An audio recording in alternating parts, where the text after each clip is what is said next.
Hi friends, welcome to Zero Gravity Divya. இன்னைக்கு நம்ம சேனல்ல என்ன பார்க்க போறோம் அப்படினு சொல்லி பாத்தீங்கன்னா prawn fry அதாவது எறா தொக்கு எப்படி பண்றதுன்னு சொல்லி தான் நான் காட்ட போறேன். இன்னைக்கு பாத்தீங்கன்னா நாங்க மாடியில வந்துட்டு அப்ஸ்டேர்ஸ்ல வந்து அவுட்டோர்ல வந்து ஒரு கிச்சன் செட்டப் போட்டுருக்கோம் பாருங்க. சோ அந்த கிச்சன்ல ஃபர்ஸ்ட் என்னலாம் இருக்குன்னு சொல்லி காட்டிடலாம். நான் வீட்ல இப்படி தான் நேச்சுரலா இருப்பேன்.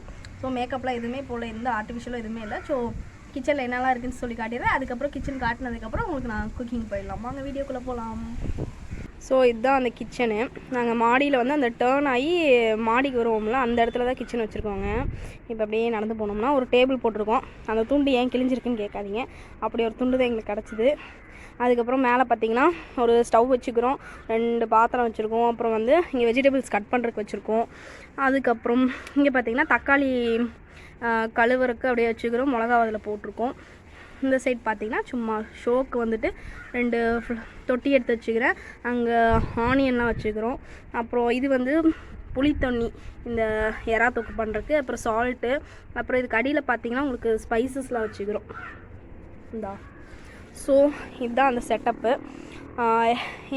பாருங்கள் சிம்பிளாக தான் இருக்கும், பட் க்யூட்டாக இருக்கும். அப்புறம் கிளைமேட் பாருங்கள் வேறு லெவலில் இருக்கும்.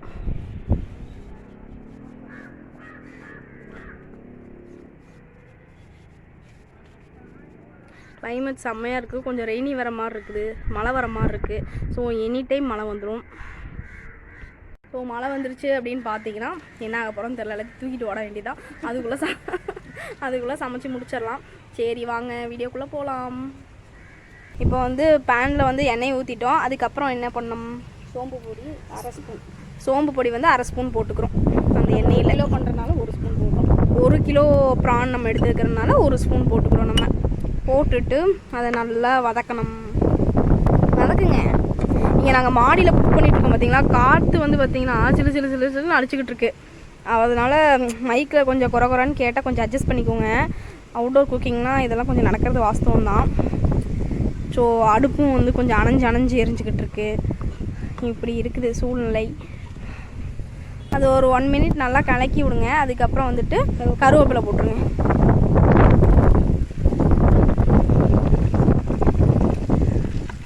நல்லா ஸ்மெல்லே நல்லா வருது. அந்த சோம்பு அரைச்சி போட்டு கருவேப்பிலை போட்டோன்னா ஸ்மெல்லே உங்களுக்கு நல்லா தெரிஞ்சிடும். ஸோ நல்லா வதக்கி விடுங்க. அதுக்கப்புறம்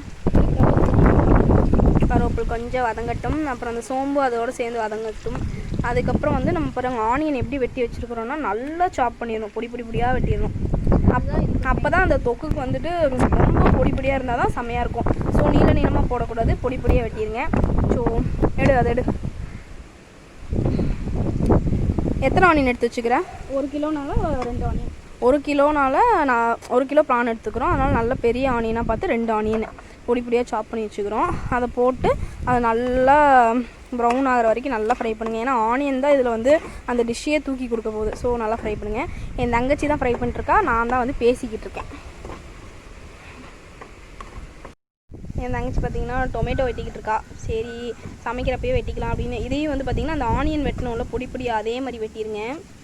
சில்லி எப்படி வெட்டணும்? சில்லி 2 அறுத்து போட்டால் போதுமாம்மா. இது அப்படி வெட்டிடுங்க.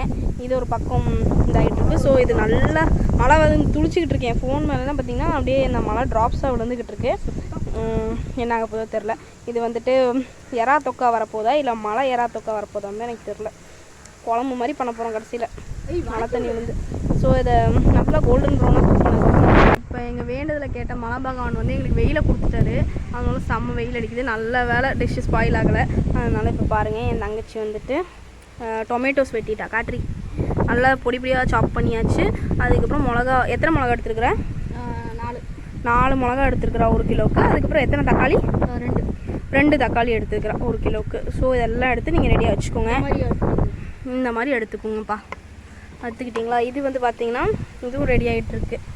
இதுவும் நல்லா ஓரளவுக்கு ஃப்ரை ஆகிடுச்சு. இது வந்து லைட்னிங் ப்ராப்பராக இருக்காது. ஏன்னா சன்லைட்டு ப்ளஸ் அந்த தென்னை மரத்து ஓலையெல்லாம் ஆடிட்டு இருக்கிறதுனால கொஞ்சம் இதாக தெரியும்.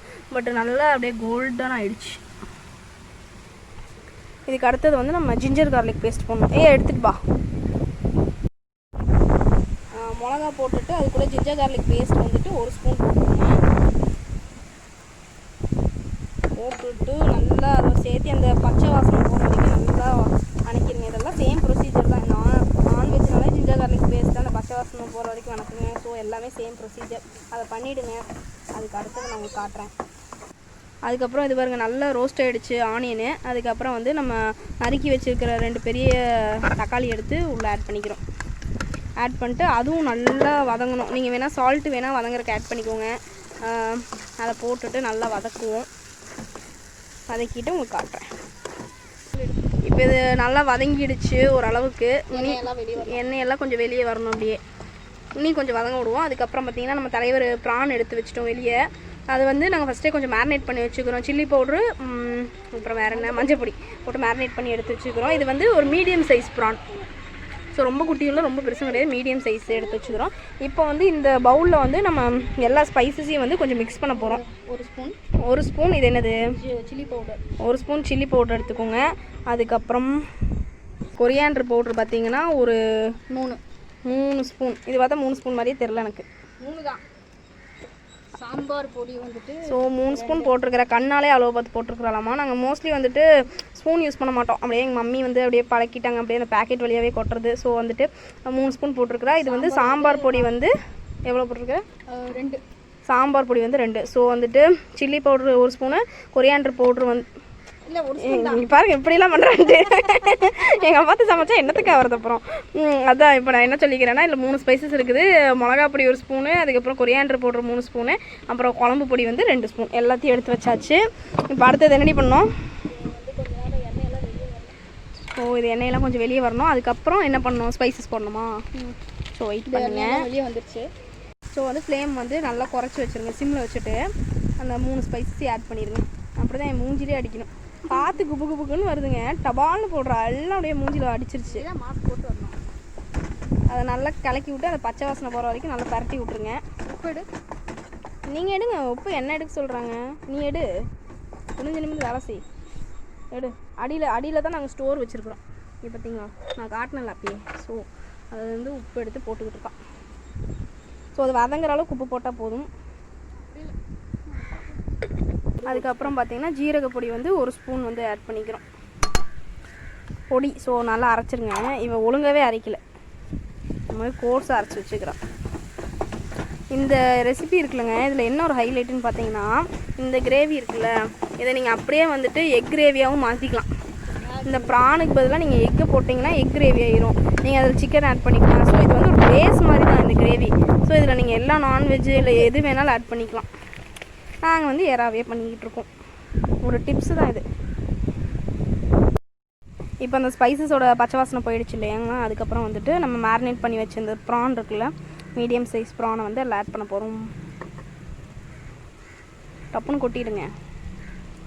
அப்படி கொட்டக்கூடாது, தண்ணி இருக்குல்ல உள்ள.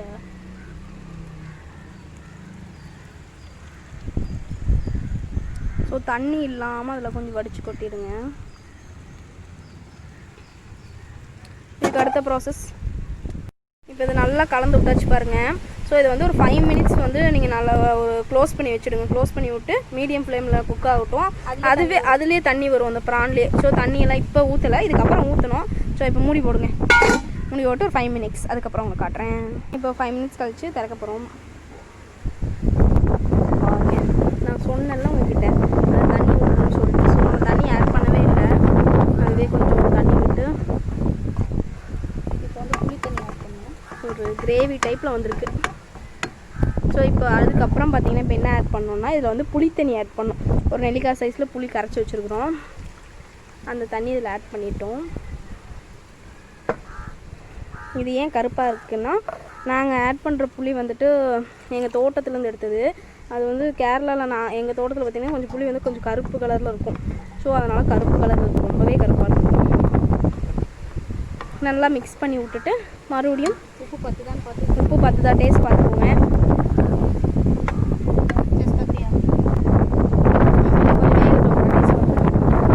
ஸோ இன்னும் கொஞ்சம் வேக இருக்குது, இன்னும் மூடி வச்சுருங்க. சிம்மில் வச்சாலும் சரி, ஃபுல் ஃப்ளேமில் வச்சாலும் சரி. ஃபுல்லாக வச்சுட்டியா, சரி. அதுக்கப்புறம் உங்களை சந்திக்கிறேன்.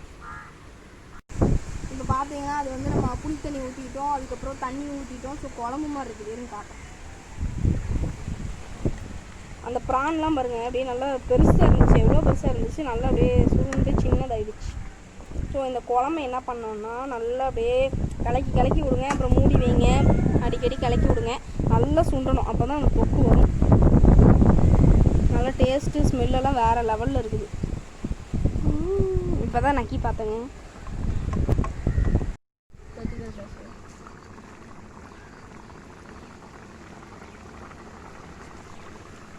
ஸோ நல்லா பாயில் ஆகிட்டுருக்குது. இது வந்து நீ மூடி எடுத்துருங்க ஒரு 10 நிமிஷத்துக்கு அப்புறம். அதுக்கப்புறம் நல்லா தொக்கார வரைக்கும் ஓப்பன்லேயே வச்சு நல்லா வதக்கி விட்டால் போதும். மீண்டும் வந்து சந்திக்கிறேன் எப்போது தொக்கானதுக்கப்புறம். இப்போ பாருங்கள், உங்களுக்கு ஒரு செமி கிரேவி டைப்பில் இருக்கும். இந்த மாதிரி செமி கிரேவியாக உங்களுக்கு சப்பாத்திக்கு வேறு ஏதாவது டிஷ்ஷஸ்க்கு தொட்டுக்க வேணும்னா இந்த மாதிரி கிரேவி டைப்பாக எடுத்துக்கலாம். இல்லை உண்ணி நல்லா ட்ரை ஆகி வேணும் அப்படின்னா உண்ணி வற்ற விடுங்க. நாங்கள் உண்ணி வற்ற வச்சுக்கிறோம். இங்கே பாருங்க, காற்று வருதுன்னு சொல்லிட்டு முட்டு கொடுத்து வச்சுக்கிறோம். இப்போ தொக்கு பாருங்கள், நாங்கள் ஆஃப் பண்ணிட்டோம். எப்படி வந்திருக்கு பாருங்கள், செம்மையாக முறுன்னு அப்படியே இந்த கிரேவி லைட்டாக வச்சு வேறு லெவலில் வந்துருக்குது. அதுக்கப்புறம் இப்போ கடைசியாக கார்னிஷ் பண்ணுறதுக்கு கொரியாண்டர்ஸ் எடுத்துக்கிறோம். நாங்கள் எப்போவுமே கொரியாண்டர் போட்டுருங்க, அப்போ தான் அந்த ஃப்ளேவர் நல்லாயிருக்கும் கடைசி ஆட் பண்ணும்போது. ஸோ என் தங்கச்சி சாப் பண்ணிகிட்ருக்கா கொரியாண்டரை. சாப் பண்ணிவிட்டு கடைசியாக அதில் தூவி விட போகிறோம். அதுக்கு முன்னாடி பவுலில் ட்ரான்ஸ்ஃபர் பண்ணோம் தானே. போதும் மாஸ்டர் செஃப்ட்ட பண்ணார். பவுல் எடு. இப்போ வந்து ஒரு பவுலில் ட்ரான்ஸ்ஃபர் பண்ணிடலாம். நம்ம எடுங்க. சுடுது. பவுலை பிடி, நீ போடு. அப்படி இப்படியே போட்டுடலாம். அப்படி போட்டு பாருங்கள், எப்படி கருப்பாக அப்படியே ஒரு மாதிரி செம்மையாக பார்த்தாலே பாருங்கள் எப்படி இருக்குதுன்ட்டு. ஸ்மெல்லும் செம்மையாக இருக்குது. நான் இதுக்கு முன்னாடி தொக்கு ப்ரானில் சாப்பிட்டதில்ல, கடையில் தான் சாப்பிட்ருக்கேன். இன்றைக்கி தான் வீட்டில் பண்ணி ட்ரை பண்ணுறோம். ஏன்னா எங்கள் மம்மி ப்ரான் வந்து தேங்காய்லாம் போட்டு வேறு மாதிரி பண்ணுவாங்க. இன்றைக்கி தான் இந்த மாதிரி ட்ரை பண்ணிக்கிறோம். மைக்கடு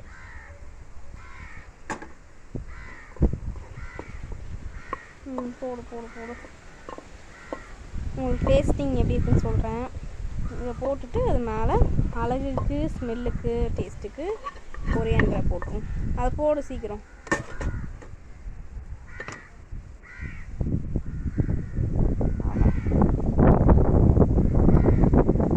ஸோ ஃபைனலி நம்ம எறா தொக்கு ரெடி ஆகிடுச்சு. இப்போ சர்விங் ரெடி ஆகிட்டு இருக்குது. எனக்கு வந்து என் தங்கச்சி தான் பண்ணா ஃபுல்லாக. நான் ஜஸ்ட்டு வீடியோ தான் எடுத்தேன். வீடியோ எடுத்துகிட்டு பேசினேன். ஸோ டேஸ்ட் உன்னி பார்க்கல, எப்படி இருக்குன்னு சாப்பிட்டு பார்ப்போம். ஸோ இப்போ இதை டேஸ்ட் பண்ணி பார்க்க போகிறோம் நம்ம.